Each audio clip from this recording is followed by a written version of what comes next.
guys, welcome back to my channel. Today I'm bringing you guys 3 healthy vegan dinners that I was really excited to cook. By no means am I a chef, but I do love cooking and I do love trying new stuff out. So the recipes I'm showing you in this video are so insanely good, and some of the ingredients that I use in these dinners are ingredients that I never even bothered to reach for when I go to the grocery store. I've learned so much about different foods and how I could maybe buy them and incorporate them into different recipes of my own. But yeah, obviously I'm really excited to show you guys these recipes. Before we hop into the food, I did want to mention that this is a sponsored video by Green Chef. Green Chef was nice enough to send me their meal kit so I could try out some of their recipes, and I am literally obsessed. Just the idea of food coming to my door with all the recipes already planned and all the ingredients pre-portioned is so nice to me, because I'm a college student, if you guys have never been to my channel before. But a little bit about Green Chef, if you guys have never heard of it before, it's a USDA certified organic company, and they do have different meal kits depending on what you eat. They have paleo, carnivore, omnivore, gluten-free, keto, and vegan. I think those are all of them. All ingredients are hand-picked and they're delivered right to your door. And like I mentioned earlier, all ingredients are pre-portioned, pre-measured, so you really do not have to do anything. It's just, adding the ingredients where they need to go. And guys, believe me when I tell you, I am not the best at following directions. All the recipes have a ton of pictures and they show you step-by-step what to do. If you're not the best cook in the world, I just wanted to put that out there. You have hope. But yeah, if you guys want to check out Green Chef for yourself and want to get $50 off your first box, you can go to greenchef.us/ItsMandarin. That's like a lot of makeup at Sephora or a lot of snacks at a grocery store. Alright, that's a lot of talking. I apologize. So let's hop in with the food. Alright, so the first recipe that we're doing is the Cuban fried quinoa. Ingredients include green onion, pineapple, pepitas, vegetable bouillon, maple tamari marinade, organic cilantro mojo sauce, pre-grained tempeh, rainbow quinoa, red bell pepper, and a red onion. Alright, now let's get started. Alright, so you're going to start off by heating 2 teaspoons of cooking oil in a large saute pan over medium heat.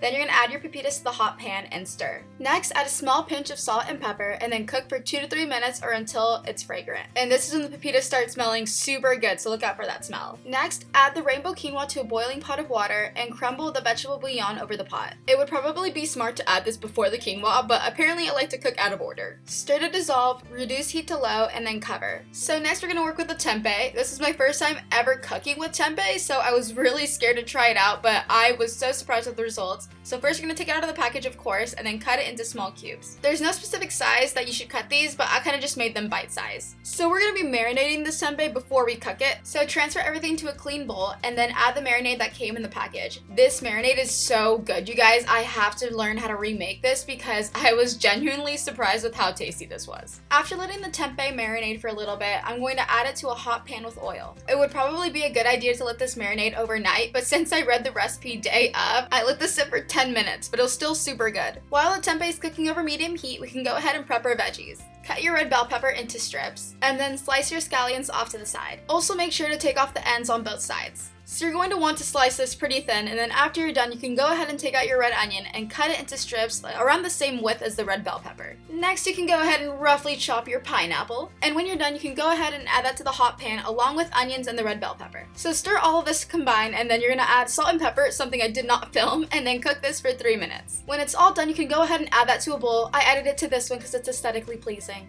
On the same hot pan, I heated a tablespoon of cooking oil, and then I added the rainbow quinoa that we boiled earlier. After about 2 minutes, go ahead and add that cilantro mojo sauce that was included, and this is going to add so much flavor to our quinoa. Also, add the scallions, cook for 1 to 2 minutes, and if you guys want more cilantro sauce, go ahead and add that in. Once it's all cooked, go ahead and add that to a plate or a bowl, whatever your preference. And then top with the pineapple tempeh veggie stir-fry thing that we made. Oh my god, so good. And then add some more mojo sauce, and then you can top with the toasted pepitas that we made earlier. And that's basically it for the first recipe. This was definitely one of my favorites. I'm going to learn how to recreate this because it was so insanely good. Next, we're going to be making paella with tofu chorizo. You're going to need parsley, organic red wine vinegar and lemon juice, Kalamata olives, rosemary, butternut squash, diced tomatoes, seasoning, peas, tofu, short grain rice, and garlic. Okay, now let's get started. Start off by removing any seeds from the butternut squash with a spoon and carefully peel the squash. This was definitely the most dangerous part of this meal and also the most difficult. If you don't have the best knife cutting skills, then definitely ask someone for help. Dice these into about 1/2 inch pieces. Honestly, my pieces were probably a bit larger than 1/2 inch, but at this point I was kind of done with the butternut squash. Next, take out your red bell pepper and dice these into larger pieces than the butternut squash. Honestly, my pieces were smaller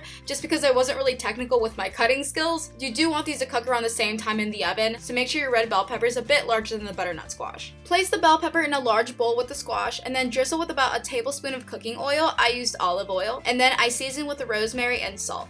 Stir very well to combine, and then you can go ahead and transfer this to a baking sheet. Spread this out evenly, and then you're going to roast this for 20 to 25 minutes or until the squash is tender. Okay, now for the tofu. Drain the liquid in a separate bowl, and then you're going to want to crumble the tofu in another bowl and make it kind of look like chorizo. Obviously, it's not going to look exactly like chorizo because, well, it's tofu, but it's worth a try. Drizzle with about 1.5 tablespoons of olive oil and season with the chorizo style spices and salt that came in the box. If you want to recreate this recipe but of course don't have this seasoning, you can definitely Google what spices are used in authentic chorizo and add that to your tofu. Spread out the tofu evenly on another baking sheet and then roast this for 20 to 22 minutes or until lightly browned. While everything's baking in the oven, go ahead and mince your garlic. And then crumble the vegetable bouillon in 1 3/4 cups of hot tap water. Heat some olive oil on a large saute pan over medium heat and then add the spiced onions and carrots and then the short grain rice. Stir to combine, season with salt and pepper, and then cook this for 1 to 2 minutes. Next, add the garlic and the broth that we prepped earlier and bring this to a simmer. Once it reaches this point, cover with the lid and then allow to cook for 5 minutes. Fast forward 5 minutes, go ahead and add diced tomatoes and then stir well to combine. Also season with some salt and pepper. Forgot to film this part, but also add red wine vinegar, lemon juice, and then once everything's mixed, recover the pan and cook this for 10 to 15 minutes. Okay, so this was totally my bad, but I had so many things going on at once, I forgot about the chorizo and burnt it, so I decided to not use it in this recipe. To finish off the paella, add peas, salt and pepper, and then stir well to combine. So to make the garnish for our paella, roughly chop the green and Kalamata olives and place this in a small bowl. Take the parsley off its stem and then roughly chop it so you can add that to the olives. Next, add the remaining vinegar and lemon juice to the bowl and then drizzle with about 1 tablespoon of olive oil. Also add some salt and pepper. Alright, my favorite part, now it's time for plating. You can plate this however you'd like. I kind of decided to add the paella to the side, and then using my spatula, I kind of pushed it to make some space for the roasted veggies. It's insane how good these vegetables were. I will, from now on, be cooking with butternut squash way more often. You can add as much olives as you'd like. I'm a big fan of olives after studying abroad in Spain. I fell in love with them, so I kind of just added it right in the middle. This dish is so insanely good. I will for sure be making it again,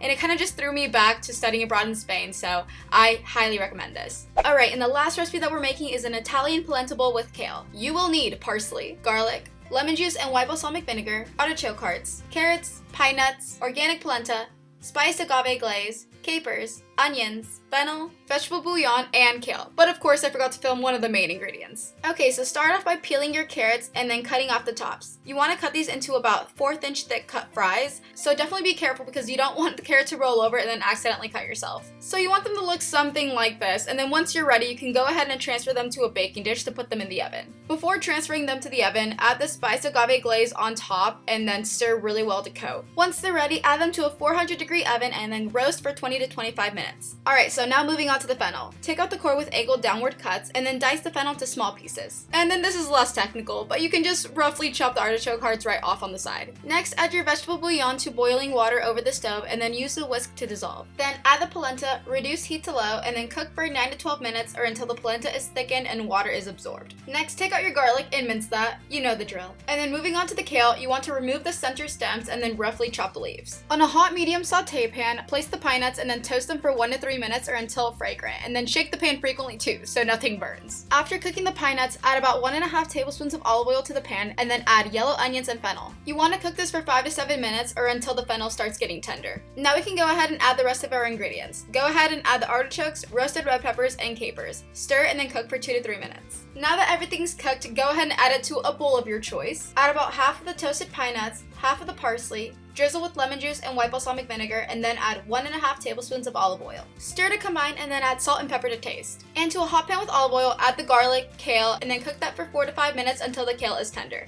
Alright, now that everything's ready, it's time for plating. It was a little hard for me to make the polenta look pretty, so I kind of shaped it into an omelet. On the side, I carefully added our garlic sauteed kale, which was super good by the way. Then I realized there was no space for the carrots, so I pushed it to the side and then I added the carrots right to the corner. And then I realized there was no room for the other sauteed vegetables, so I added the artichoke, fennel, and capers mix right there on its side. To garnish the dish, top off with the rest of the pine nuts and parsley, and then you're done. I've never made anything like this before, and it was definitely one of my favorite dishes, and it was super easy to make too, so don't be afraid to try this out at home. Well guys, that is it for the video. Thank you so much for watching. If you guys want to see more cooking videos, be sure to give this video a big thumbs up. Again, I really want to thank Green Chef for sending me their recipes. That was really nice of them. If you guys want to get $50 off your own box, you can go to greenchef.us/ItsMandarin. Be sure to also hit that subscribe button and hit that notification bell so you know every time I upload a video. Alright guys, that's all. I'll see you in my next video. Bye!